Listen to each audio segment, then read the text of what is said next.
முதல் பந்தய திருவனாறு ஒரு புல்டாஸ், அங்கே எக்கானரியால் ஒரு ஷாட், நடுவில் ஒரு முறையீடு, ஒரு ஸ்லோயர் எங்கேயோ அடிச்சிருக்காருங்க. அந்த பந்த தொலைச்சிட்டாருன்னு சொல்லலாம். அந்த பந்த முதல் பந்து 6, இந்த பந்து 6, சரியான ஒரு ஹிட். அது மீண்டும் ஒரு ஸ்லோயர் பால், மீண்டும் ஒரு எக்ஸ்ட்ரா அடி 6, மீண்டும் ஒரு 6. 2 பந்தை மிஸ் பண்ணாலும் அடுத்து ஒரு பந்தை பிடிச்சிருக்காருங்க. குயிக்கர் ஒண்ணுங்க அடிச்சாருங்க. ஏர்கர் பந்து அப்படி சும்மா கிண்டி விட்டாரு. ஒரு பாசை லைவ்ல பாக்குறீங்க, இது தப்பா நினைச்சு.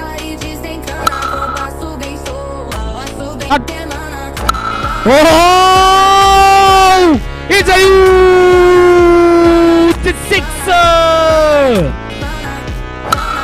Oh, side drive. It's a huge sixer. இருக்கு ஒரு சிங்கிள்.